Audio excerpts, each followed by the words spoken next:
All right, why don't we start?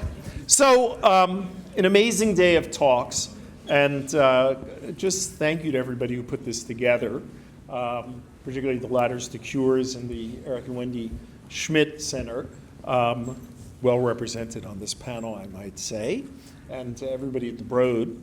Our last panel is to ask the question, how can we continue connecting the dots between biology and AI? And we heard a lot of dots today and a lot of connections between dots, and that's pretty awesome. I thought rather than trying to take that head on, we have four amazing panelists. We have our own Caroline Uhler and Anna Greka from the Broad. We have Lucy Caldwell from DeepMind, and we have Grant Mitchell from Every Cure. Get that, Every Cure. You want to ask him about that. Not ambitious at all. Not ambitious, right. And I thought we might start by asking each of them to tell us their story, their personal story. How did they get from wherever it was they think they started to doing what they're doing now? Because it's usually a very interesting story, and it's almost never linear. But understanding how they got there and why they're passionate about what they're doing. And I asked them each to start with that. I gave them some warnings so they could look up their life and get it organized and all that. And then I'm going to go back and ask them, where do they hope in their most optimistic but realistic aspirations we could be in 10 years? And then we'll throw it up into questions and free discussion, and they can ask each other questions and all that. I might occasionally prompt somebody as they're talking about things, but I'd really love to hear from them. As you will see, this is an extraordinarily accomplished set of leaders and a very diverse set of backgrounds. Grant, can we start with you and maybe tell us about you and your roommate? Can you guys hear me? So Eric asked me to speak for us each to speak for 5 minutes, so I'm not just bloviating here. Well, we'll see about that, but you have 5 minutes. Right. I'm CEO and co-founder of a nonprofit organization called Every Cure. And we use artificial intelligence to identify new uses for the drugs that we already have. So FDA-approved medications repurposed to indications that don't have effective treatments yet. So it was amazing to see. I'm a big fan of Marinka Zitnik's work, and Matt Might is a close collaborator.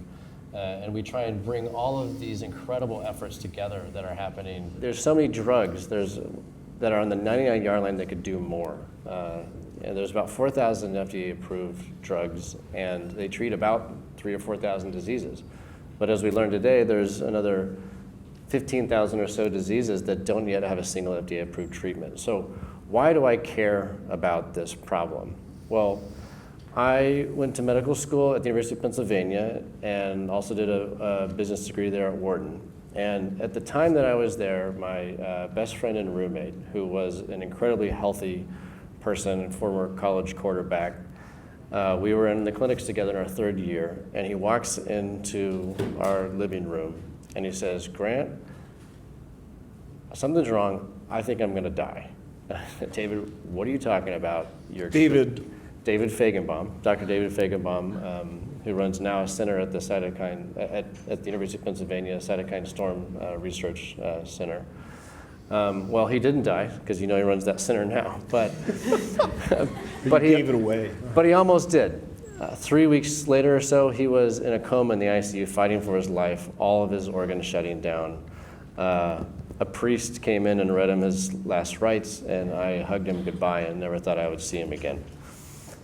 Good news, he survived, but bad news, we found out later on that he had something called idiopathic multicentric Castleman disease, and there were no approved therapies, and he probably had a few years to live. And so us being young and naive enough to think that we could do something about it, we started trying to study the disease. And we knew we didn't have $1 billion or 10 years, so the only hope was to find a drug that already existed. And through a lot of work over the course of a few years, and really just in the nick of time, found a drug called sirolimus that ultimately put him into remission, and he's been healthy for the last decade and is now my co-founder. Tell us a moment, how did you decide that sirolimus would be good for Castleman disease? Well, it started out with realizing that how Castleman, the natural history of the disease, and that's so key in understanding how to find discoveries. Because the way it worked is when he'd go into these cytokine storm flares, he needed 7-agent chemotherapy to obliterate his immune system to get it to shut down. And so during the cytokine storm, there's no way to see what's happening in the body. It's just too chaotic.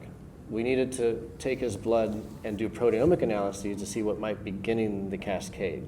What is the initiation point in the cascade? And we started to map back what might be the aberrant pathways. We saw elevated soluble IL-2 receptor, VEGF, looked like T-cell activation. We're like, okay, what is this constellation? What is the pathway? And it looked like the mTOR pathway. And then started looking at drugs that might impact the mTOR pathway. And there's this molecule that's isolated from the soil in Easter Island from a fungus called sirolimus. And it had been on the pharmacy shelf for over 30 years for kidney transplant rejection. And it ultimately saved his life. So now you're trying to do more of this. It's exactly right. Because we walked past that pharmacy for years while that pill sat there on the shelf, and David suffered and thousands of people died, and we looked back at that pharmacy and said, how many more are in there? And what can we do to unlock it? And in my career after medical school and business school, I went into the world of healthcare and technology, launching companies, investing companies, operating companies. Then I worked at McKinsey for a number of years, and I ultimately landed in their machine learning division called Quantum Black, where we were using real-world evidence, large medical record databases to do indication expansion research, and started to think about, okay, David's doing more work in the lab to repurpose more drugs. I'm finding more ways to use drugs using data. Maybe we can scale what we did, and maybe instead of using this technology for a pharma company to do one more drug and one more disease and expand their market share, maybe we can widen the lens. Maybe we can look across all drugs, all diseases, and maybe now is the time to do it. We launched in September of 2022, and ChatGPT launched 2 months later. and it's just been an explosion of opportunity and capabilities since then. So timing has been good for us, and we've been able to raise some significant dollars from both ARPA-H and other major philanthropic givers, and we feel really well positioned to harness all the incredible work that we've heard about today. The way we think about it, we kind of use this metaphor of the apple orchard. So many of you in this room and so many things we heard from the very beginning of the day are planting the seeds and fertilizing the soil and growing the trees and growing the apples and then conveying the apples. And we want to just squeeze the juice and get the drugs to patients to save lives. Cool. Have you made cider? We're really excited about a number of opportunities that we're seeing. And just like in the example that Matt Mike gave, where there's in that long tail of research, then these knowledge graph capabilities can identify these things that we call unsung heroes. So, one that we're looking at right now is leucovorin in autism, a rare form of autism where there's an antibody to the folate receptor. And there's been 3 small trials, so there's clinical evidence, there's a biological rationale where the leucovorin gets past the transporter and enters the brain in a different way. And there's no reason that we can't run just a slightly bigger trial to improve understanding, to update clinical practice guidelines, and get it to patients, and these kids start speaking years earlier than they would otherwise, and gives children a voice. So things like that, where we know that there's an extremely high probability of success. We see the biological rationale, we see clinical evidence, even if small. We don't always have to do zero-shot learning, even though we have and we can see the possibility of that.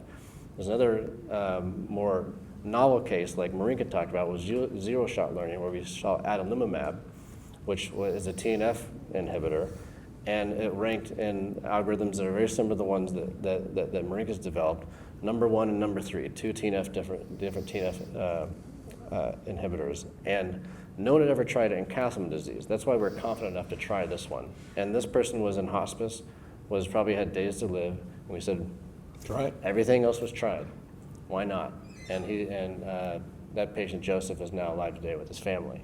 So these things matter. All the work that you're doing to build the orchard so that we can squeeze this juice is crucial. And so it's not just academia in a high ivory tower. It's coming to patients and it's causing impact.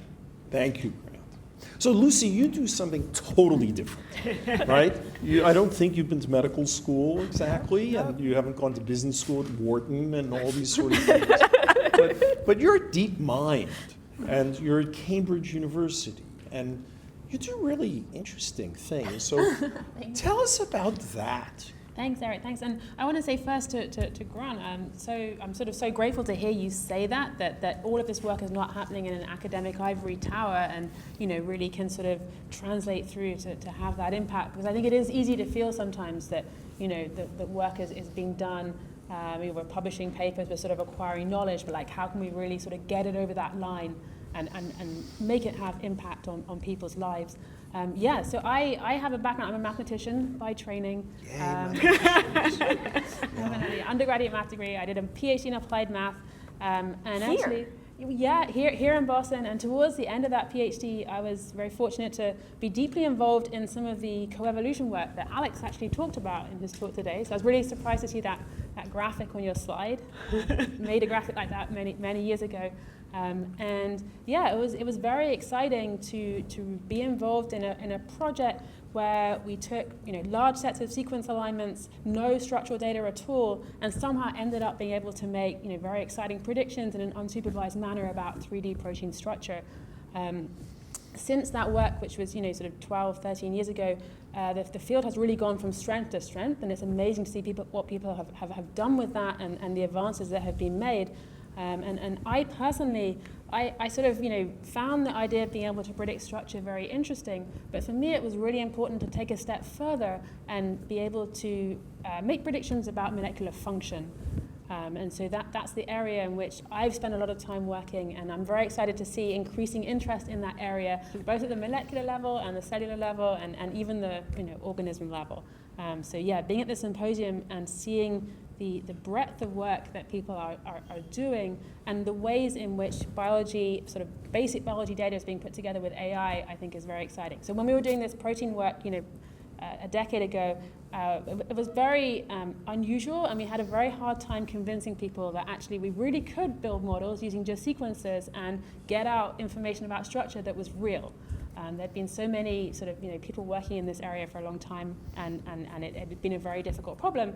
And so being able to actually make accurate predictions that subsequently were validated was very exciting. And I think we're just seeing that happen all over the place at the moment. Seeing more and more experimentalists and computer scientists working closely together is amazing. So for the past 6-7 years, I've been part of first Google Research and now Google DeepMind, so working more in an industrial setting. Before that, I had a faculty position in the chemistry department at Cambridge. I think for me, the move to industry really is a step towards realizing or being able to realize more impact. I was very wary as an academic of sort of just writing papers that basically few people read. Being part of an industry research lab for me really has the association of sort of worrying more about translation and impact and also impact through, having impact on the scientific community, putting tools into people's hands. The engineering at a place like Google DeepMind is quite simply light years away from anything that I saw in academia. It's amazing, it's incredible.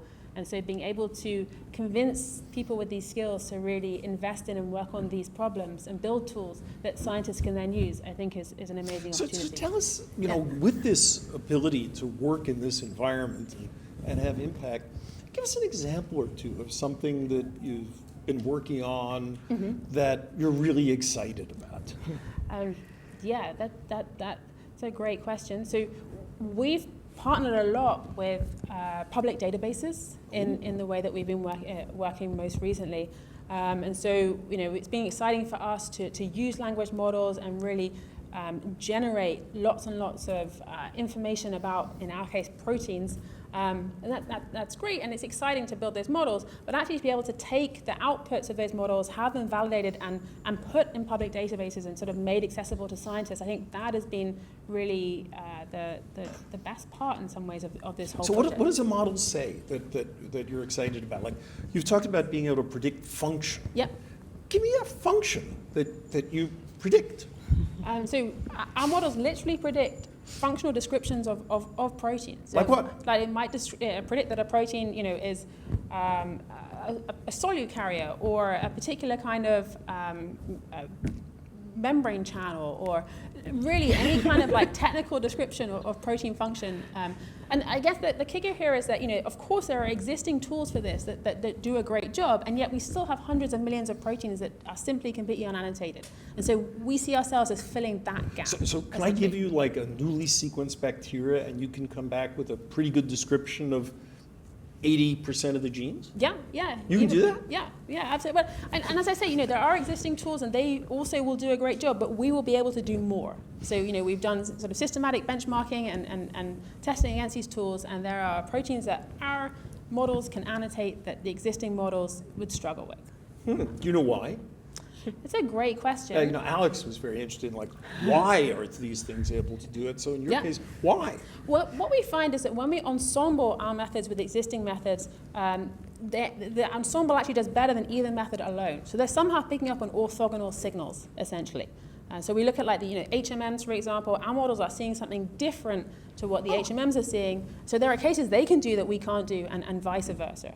Yeah, so it's really orthogonal information. There are particular kind of edge cases we can identify where our models do better, like if we look at very short sequences, for example. But more generally, there's a signal they're picking up that is hard for us to kind of pin down an attribute, which is obviously unsatisfying. But yeah. Well, I mean, it's a provocation to find out what the signal is. Absolutely, it's a challenge we need to solve. Yeah. All right. So now I'm going to turn to the two,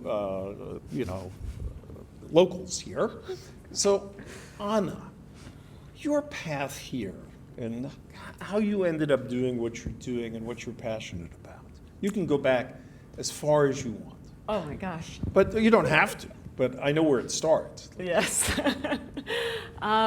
Okay. Well, I mean, I was just thinking about how would I start telling my story. I mean, it's been an incredible day, and having partnered with Caroline to make this day happen, like I couldn't be more pleased sitting here kind of with all the discussions and all the levels of complexity in the conversations that we had today, which I hope is just the beginning. But it's kind of a very long distance traveled from where I started, I would say. So Eric is alluding to or prompting me to say that I actually started from growing up in a small place in Thessaloniki in Greece. So that's where my background is. And, it's kind of unlikely that someone like me would end up here, but here I am. And the motivating factor kind of early on was really, and I said this in my early remarks this morning, so I want to make sure that it sort of makes it back here. In my heart, I'm a scientist, but also, most of my time is spent doing that. But it all started with patients, and I think it's important to kind of never lose sight of that in some ways, because this whole biomedical enterprise and I think this golden era in biomedicine that we're living in right now is about the patients at the end. And both Grant and Lucy already alluded to this. When I was growing up in Greece, my father is a physician. There was a young boy my age. He was very ill, couldn't go to summer camp where I could, and that kind of got me thinking I want to be able to help this person. But my dad was helping him as a doctor. I wanted to know how I can really help him, as in make the disease go away. And in some ways that theme has been sort of the motivating factor for me for everything, picking up all the new skills along the way, training to be a physician scientist, which is probably the singularly longest path anyone can take in terms of training, both as a physician and then a full-blown scientist with all the years of training that both entail. But at the end, it's well worth it. I mean, I landed here at the Broad because of Eric. It was a very serendipitous meeting. We sat next to each other at a meeting in Boston and started talking. And long story short, I ended up here to collaborate with Eric on a monogenic rare kidney disease that has since sort of spawned, a lot of additional ideas, many of which are now the reason why we're here, many of which are the reason why Ladders to Cures Accelerator exists. And so, kind of trying to connect all those dots, that seem seemingly so unlikely and disparate. The motivation to help patients, coupled with the realization that for many of these rare diseases, also for many of the complex diseases, we just simply lack enough mechanistic understanding to be able to build therapies. And we can do a lot with repurposing, of course, but there's also a great need for all those 15,000 diseases that we talked about earlier, and the 7,000 to 8,000 rare monogenic diseases that exist out there. There's just a huge discrepancy between the number of therapies that we have available in our armamentarium and the number of patients and the unmet need, right?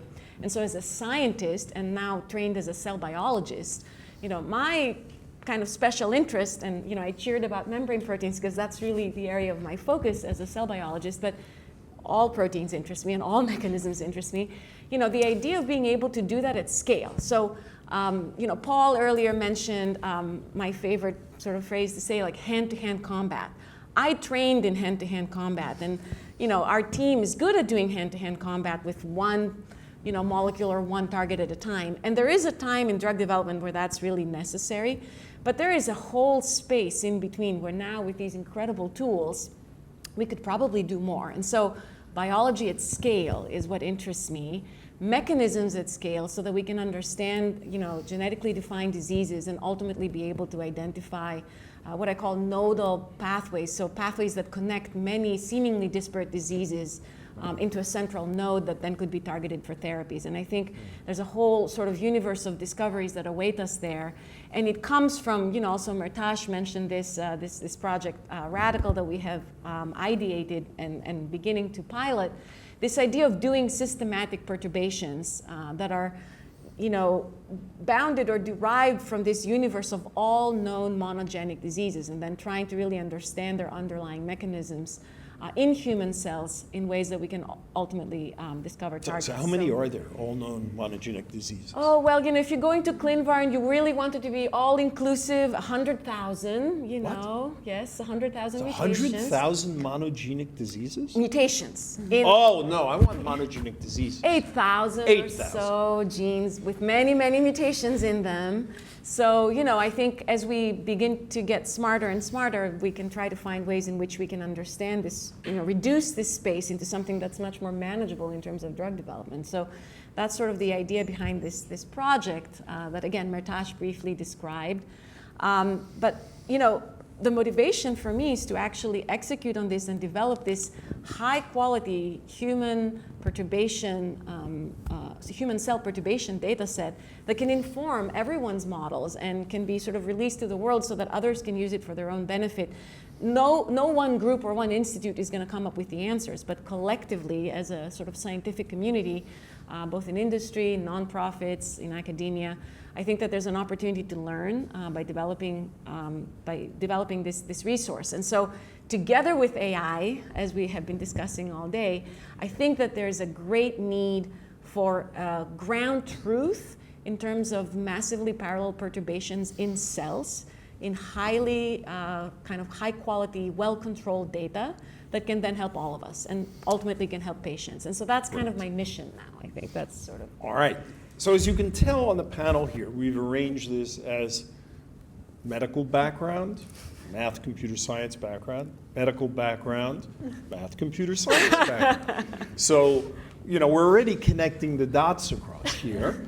Caroline, what are you doing here? How did you come to be here, and what are you passionate about? So I'm going to bring you all back to mathematics, as like 3 of us have started there. And I think many of us who start in mathematics find mathematics really beautiful and go based on the types of problems that we find beautiful. And I see a lot of people nodding. That means there are a lot of mathematicians in here. And each one of us has different types of structures that they find beautiful. And I think for me it has been things like algebraic geometry, so geometric structures that can be described by polynomials. And so geometry was always the type of thing that kind of has led me, and you will find it again in the types of biological problems that I find beautiful and that directly attract me. But when you're deep in mathematics, at some point I was still always excited about questions like, where do humans come from? Like the deeper types of questions that you want to understand. So the first type of work was looking at Neanderthal genomes and trying to learn trees and population genetics and these types of questions where, okay, I had at least a tree structure, but it was not really geometry. But those were the first types of questions that I was asking myself and got involved in on the biological side. And then there were more questions like, okay, so now, yes, there is genetics, but of course there's so much more. I mean, basically all of in one human, most of our cells have the same genome, but still we have all these different cell types.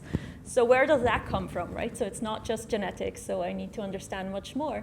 And there actually the type of, it was a talk that really got me fully into biology, was a talk where I saw pictures like Ian had shown to us today. It was a talk where we got to see like how chromosomes are organized, and you showed the beautiful pictures of the cell dividing. But I was looking at chromosome painting pictures and seeing how much structure there is of like how chromosomes are actually organized inside the cell nucleus.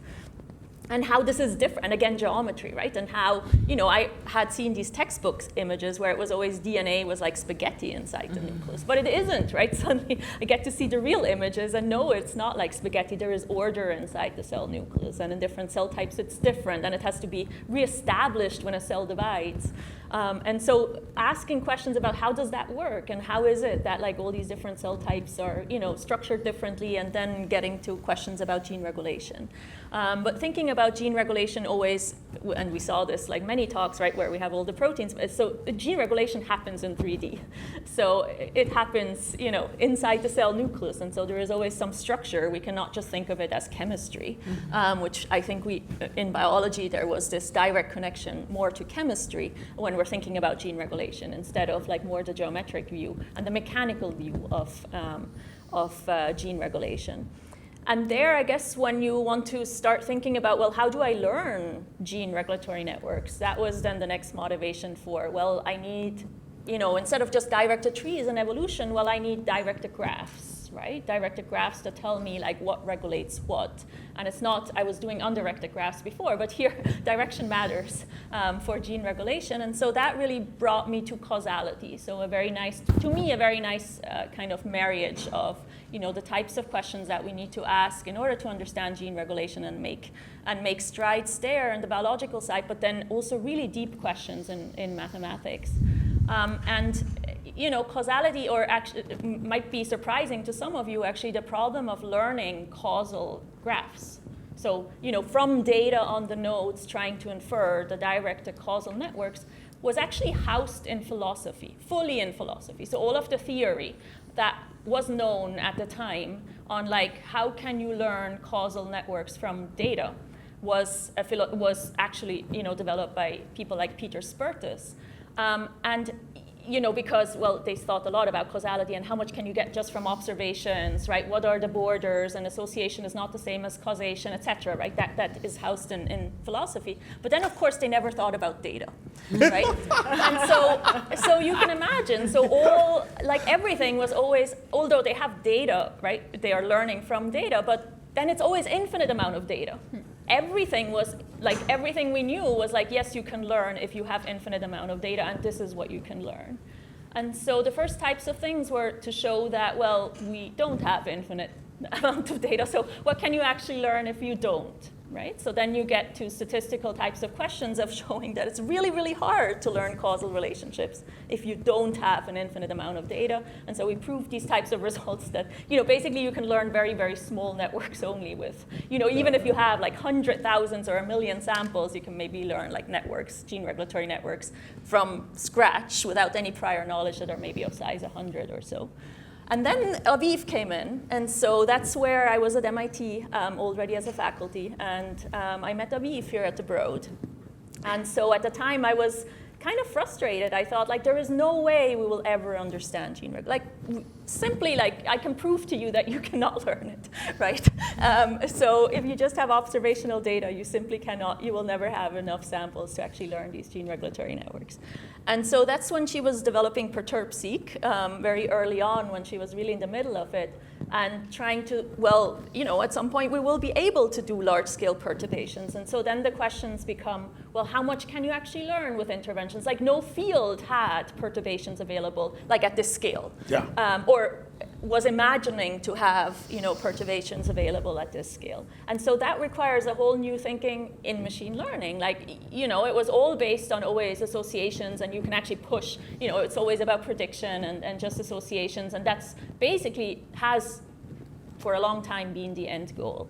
And so now here come interventions, and we actually want to understand causal mechanisms. And so, you know, how much can you do with interventions? How much data do you need in order to be able to learn these gene regulatory networks? What are experimental design strategies that I'm sure we'll be talking about afterwards? So those are the types of questions that really got me to where I am today. So. All right, so I told you it's a pretty remarkable panel. We're now going to quickly ask people to sort of say, in your wildest but plausibly reasonable aspiration, where could we be in 10 years? So I want you to stretch, but you can't be totally delusional. All right, this is a tension. If you're not slightly delusional, what's the point? You're not reaching. But if you're totally delusional, that's not so helpful either, because you're not going to get it done. And some of the art is doing it. But Grant, can I start with you? Sure. 10 years from now, right, it's 2034. Where are we with regard to this work you're doing, or whatever else you will be doing? Yeah, well, I think in 100 years we'll look back and we'll say, my God, I can't believe we tested our drugs on humans before they were ready. Yeah, yeah. And my dream is that every cure is a key part of the transition into that kind of future. And I think that drug repurposing specifically is a very key unlock in that progress, because how do we validate all these models, all this AI, all these predictions? We ultimately have to eventually put them into a human. And drug repurposing is the fastest way to do that, because you're starting on third base with molecules that are already on the market, FDA approved, the safety profiles are known, and sometimes you can go from insight into a human body with off-label prescribing by a doctor who thinks it's a great idea in just a matter of weeks, as opposed to the years of the valley of death of the typical biotech company. So the sort of gearing problem, or the clutch problem, between the fast-moving world of AI and the slow, brutal drudgery of clinical development, I hope I hope that It's good people are still developing new things, but, Yes, but I appreciate for testing hypotheses. and they should, and the top of the funnel will continue to grow because and blossom because of all this incredible work of finding new targets and be able to design new molecules. But ultimately, we have to test them in humans, and ultimately we have to validate these models. And I think drug repurposing can play a key part in that. All right, but 10 years from now, what exactly will have changed? What's it going to look like? For us, Because, I mean, that sounds like Yes. what you believe in now. and so for us, what that means is repurposing as many drugs as possible, as fast as possible. And in 10 years, I hope every cure Yeah. is repurposing 5 to 10 drugs a year. And that seems maybe, I don't know if you think that's big or small, but Sounds small. so the industry as a whole approves around 50 to 60 drugs a year. Yeah. And a Pfizer develops maybe 5 a year. So Yeah. if little old every cure can be punching at the weight of a How Pfizer, many FDA-approved drugs are there? there's around 3,000. About 3,000. Yeah. How much do we know about each of them? Oh, goodness. Quite a bit. I mean, Well, I mean, in terms of the molecular pathways that are triggered, other things like that. Yeah. Do you have a dossier on each of these 3,000? Or are you just kind of using whatever happens to be out there, the scruffy stuff? it's the combination of right now our knowledge graph that tries to compile all that is around 120 some databases with applied chemical embeddings from other databases like Unimol. And so we're trying to do the best we can to not just say aspirin, but the function and the Okay, but if structure. the genie appeared and you could just say, I want the following data on each of these 3,000 things, would you order up something beyond what we have today? Yeah, Honest Project would be a pretty good one I'd start with the perturbation it. studies. So is every cure going to be a driver of getting us that comprehensive picture of what these 3,000 already approved molecules are doing so you can make better and better predictions? Yeah, and there's no key data set. It's the compilation of all the data that creates this comprehensive knowledge graph that is our best representation of human biology, that includes us both the drugs and the diseases and everything in between. And the closer and closer we get to the reality of that, to mean a true representation, the faster we can make the linkages between the drugs we have and the disease that don't yet have treatments. Okay, so you're right now working on, you have like 17 different drugs you've been repurposing already, you're doing more of that based on what's out there. So are you gonna kind of take up the flag of making sure that this all gets filled in so you can do this and not do 5 a year but 50 a year? That's what we have to do. One thing that we're currently constructing right now is building an integration layer so that multiple knowledge graphs can come play together. So we're not trying to reinvent the wheel to rebuild the ground up, plant the seeds in the orchard like I mentioned before. We're trying to bring it all together so we can squeeze the juice. So we can't do the work of so much of the deep computational, really intensive basic science, but we can bring it together and we can apply it so patients get the drugs that they need. Cool. And you could sort of ask for more apples that aren't available yet, new varieties and things like that. So you should make a roadmap of all this and help drive the fielders. This is great. Absolutely. Okay, so you heard it. He's committed. Excellent. Lucy. It's a great question. What will things look like in 10 years' time? I guess my hope is that there are more and more settings in which the models that we build are good enough, are robust enough, are accurate enough that we can actually use those models instead of doing experiments ourselves. And that sounds like a heretical thing to say. And in saying that, I guess what I hope then is that, and I have a huge amount of respect for the difficulty of doing experiments and the cost and the labor involved. The idea there is to sort of really open up new avenues for exploration so that we can sort of massively kind of increase the surface of discovery somehow. I just think if we can, get the models to be better and really sort of connect some of these dots so that we can ask the models more and more and kind of really increase the scale at which we're able to obtain data, and that will So transformative. how are you going to make the models better? What has to be done between now and your deadline in 10 years to be able to make the models do it? So again, the genie appears. What are you wishing for the activities that will get you those kinds of models? What's missing?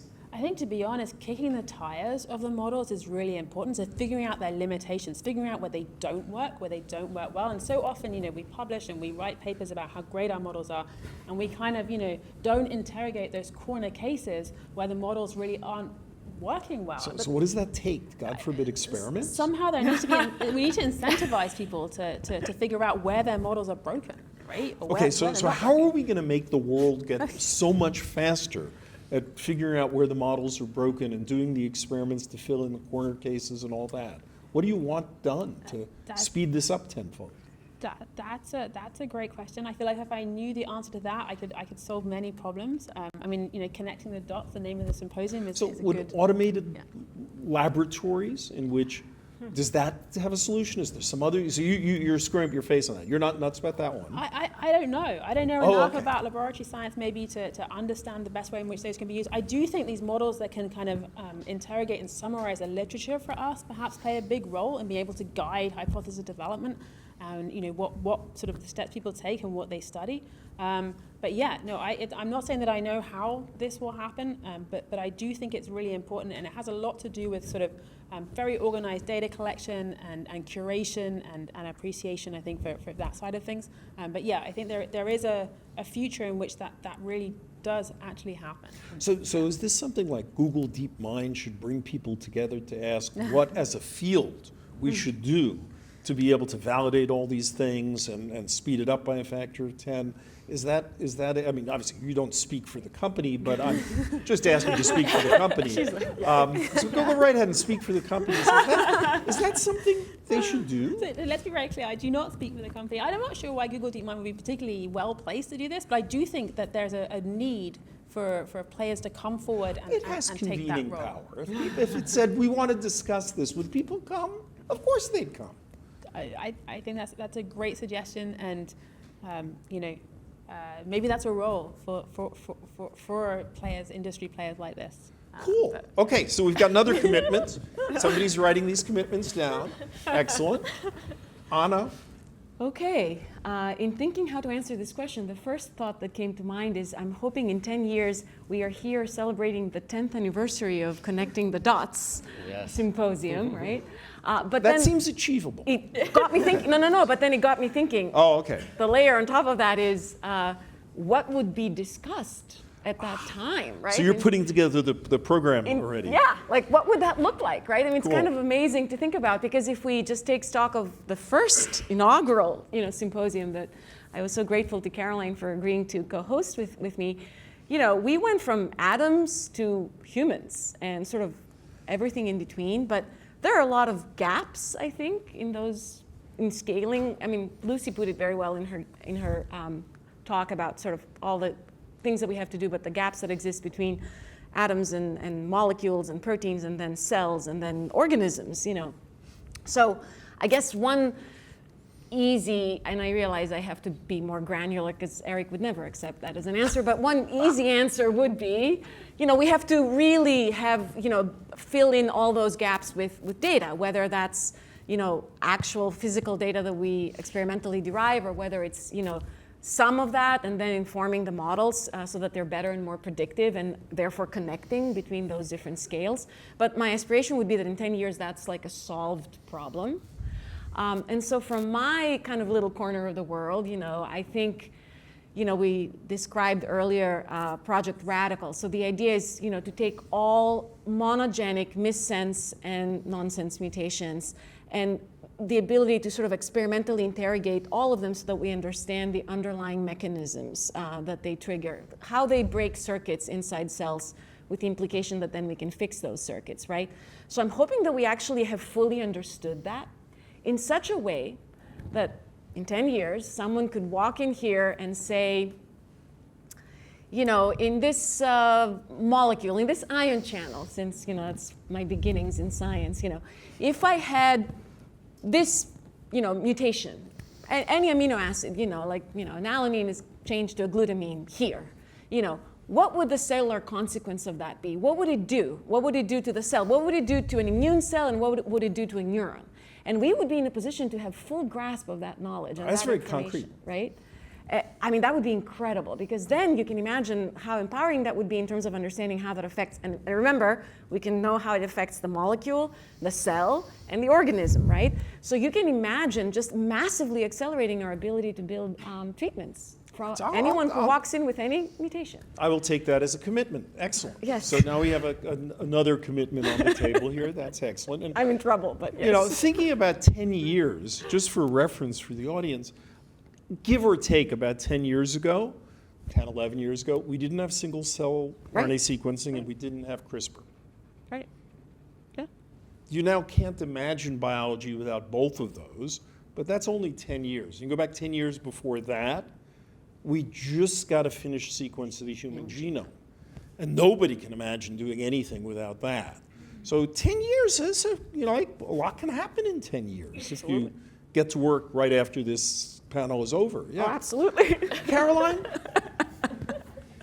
So I'll go back to Lucy's proposal and questions, and maybe one way of making progress is to get, or to use your words, to repurpose all of the machine learning engineers who are currently working on reinforcement learning for online advertising, to get them to actually think about experimental design in biology. And so I think there is a real great hope to be able to do this and to also attract them, because I think, everyone, if we make the problems if we package the problems in a way that is amenable to, or that they feel that they can approach them, they would be much happier working on problems that actually have an impact on human life than to work on online advertising. So I think there is a huge capacity there to bring them to thinking about experimental design types of questions.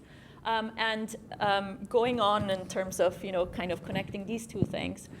So one is to really be able, and also Mehrtash's talk and also Ian and Paul's talk, to really be able to control all cellular programs. But for that, we do need huge amounts of perturbational data to first understand what are all cellular programs, and not just understand them in gene expression space, but actually in the multimodal space, because there might be, we still don't know how much of the cellular programs can we actually identify in gene expression space alone or in image space alone. And potentially, if you then want to understand what it does at the organism level, you may be better off by looking at images and then trying to interpret it in that way. But to really be able to, as Mehrtash put it, and you've also put it, to really build these types of algorithms then to be able to predict from any type of context plus any type of genetics to predict how the cellular phenotype looks like, or even how Nir put it, right? Not just the phenotype of the cell, but also the interactions between cells, to really be able to push these cells around in any way that we like. I think that's something that should be achievable in 10 years. But it requires careful experiments, and for that we need to not just do our standard reinforcement learning that's usually infinite horizon. We don't have infinite horizons when we're doing experiments. No, we have 10 years. That's it. But even the theory is like not, you cannot just transport it over. You need a completely new theory that can, have many more experiments in parallel instead of very, very long lines of experiments. All right, so that's what's going to happen 10 years from now. That's super. We have a little bit of time, and let's throw it open to the audience for whoever would like to ask anybody on the panel anything. Audience.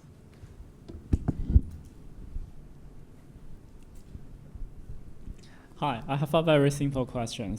I'm thinking that these days the data is exploding, and in the recent future, I think we can solve a lot of problems with deep learning. But how can we use this result to connect dot back to the biology? How can we squeeze what model learned and our human beings as a scientist do not know at the moment? To not The knowledge that the model learned, but we do not know how we can get that from the model as a scientist. Because I always feel there's a void after training a model successfully, which is very exciting. But then I'm thinking, what actually it learned, but I do not know. Who wants to take that? Sure, I can start. Maybe I can pass it on. I think this question of trying to extract, what the model has learned out of the model is really key.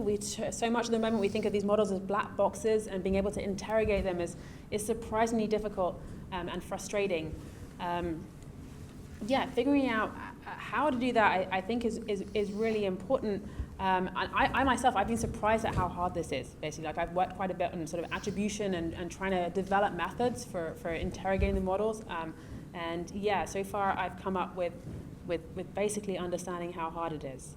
So that's not a particularly optimistic, sort of sentiment, but maybe others, yeah. I mean, I'd like to point to Alex's talk, because I think, in many ways, if you think carefully about the task that you're setting up and you have the expectation of what, if the model is successful at fulfilling the task, this is what it should have learned internally.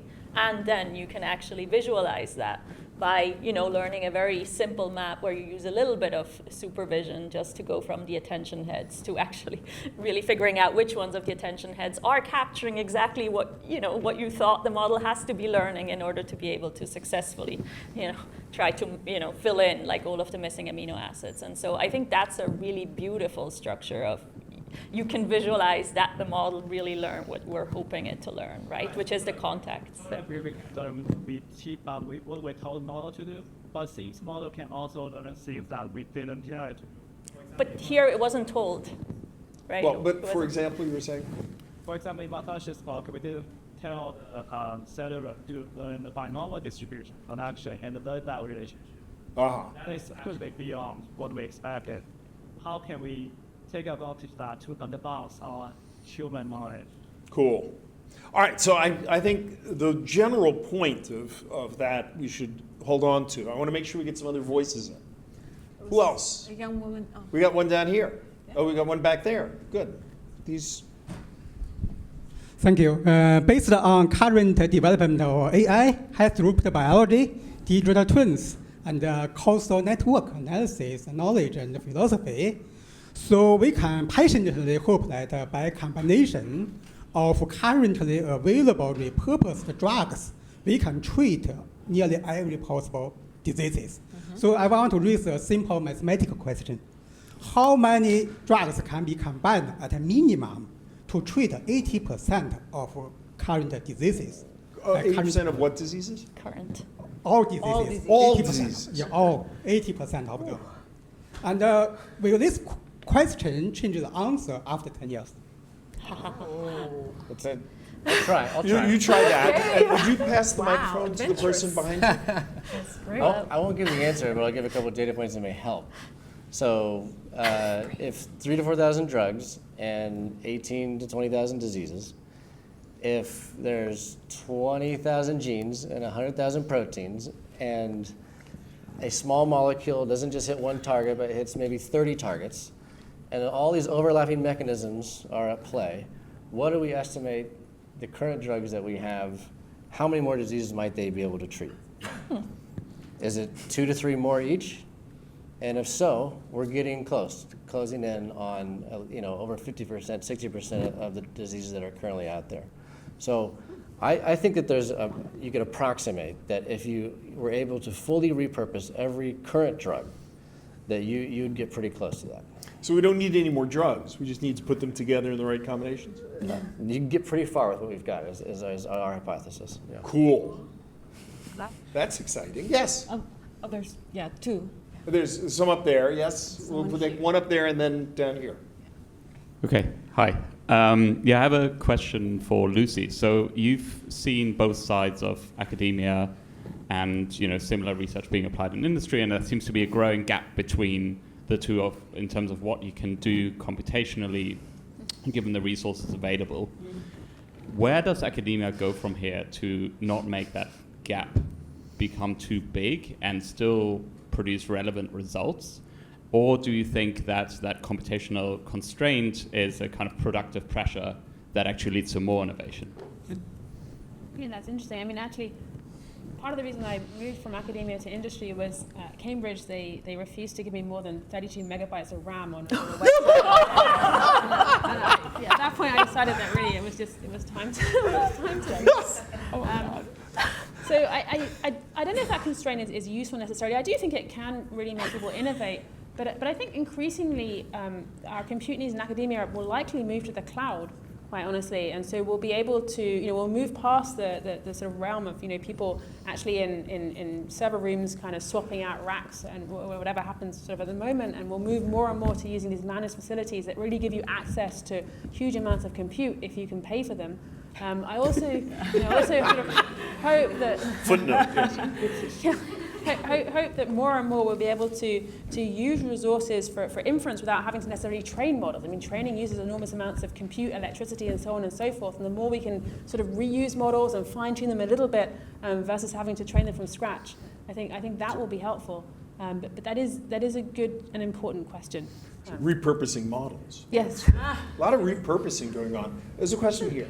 Hi, I'm Ashley. I'm at Microsoft Research. My background is in interpretable modeling, so I do a lot of interpretable modeling. Yes, Tell us how to do it. Very important, but of course, so I guess I'm going to try and extract the issues that I'm hearing from this conversation so far.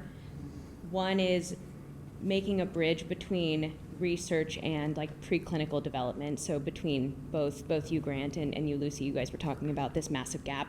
There's also the gap of data, and I know, Anna, you've talked a lot about the necessity for robust data collection, particularly when we're looking at building these large-scale, large language models that can generalize and on which we can fine-tune for specific tasks. There's also understanding the user base and when you actually talk to them. Is it at the beginning before you develop something, or is it to test what you thought was cool and see if it's relevant?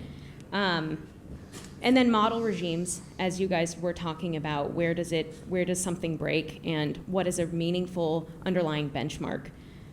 So my question there is, these all seem to be linked in some interesting way, and in my mind, we have to start with robust data collection. But I'm really curious to figure out, like, did we miss a big problem? Did I miss a big gap? And how do we rank these, if at all, to really tackle these effectively as a community to connect those dots? Why don't some folks take it? And I think because of the time, this will be our last question, because I know we have to turn over. So who wants to?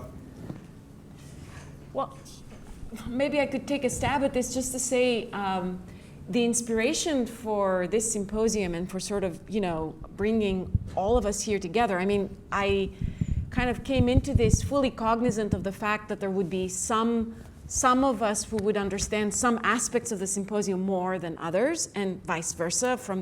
And there was a progression in the day by design in some ways, from sort of, models and atoms up to sort of humans.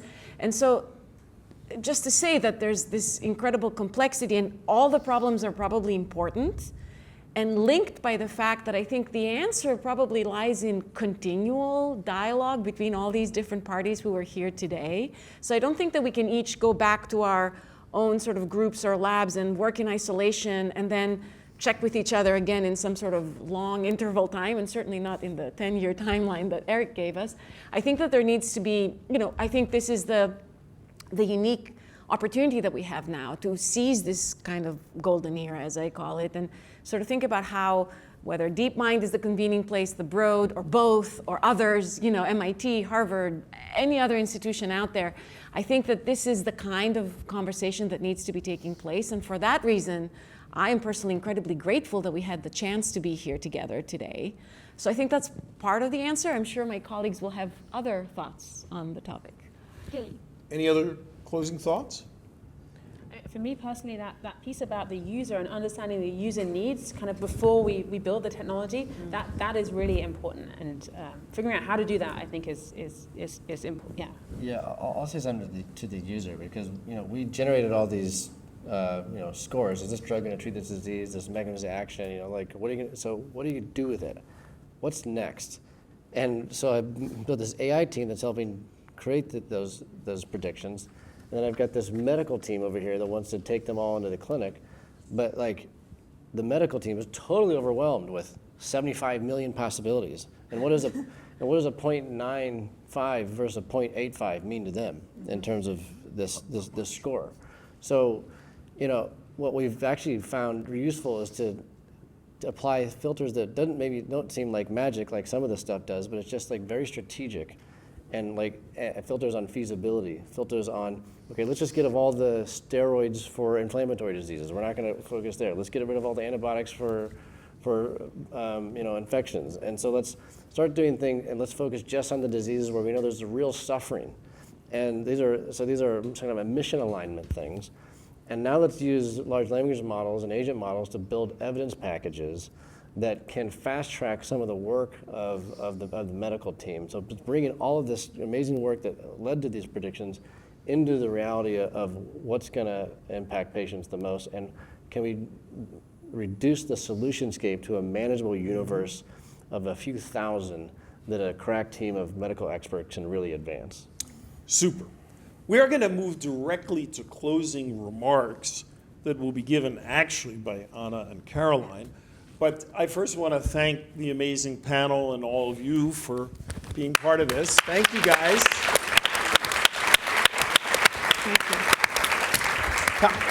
We'll let them figure out how to close. And I think we really want to thank you, Eric. for leading this wonderful panel. So thank you. Absolutely. Thank you, Eric.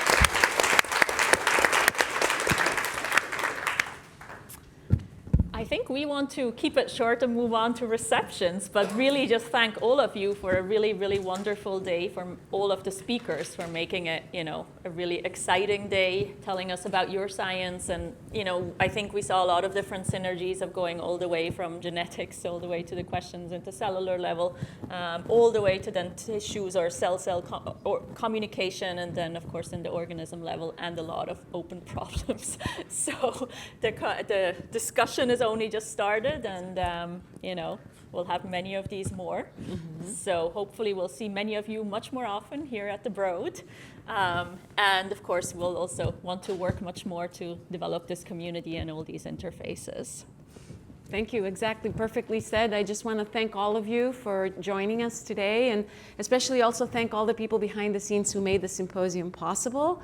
I named them this morning, so I will not name them again this afternoon, but just to say that it's been really a tremendous day, extremely well run, and we're grateful for that as well.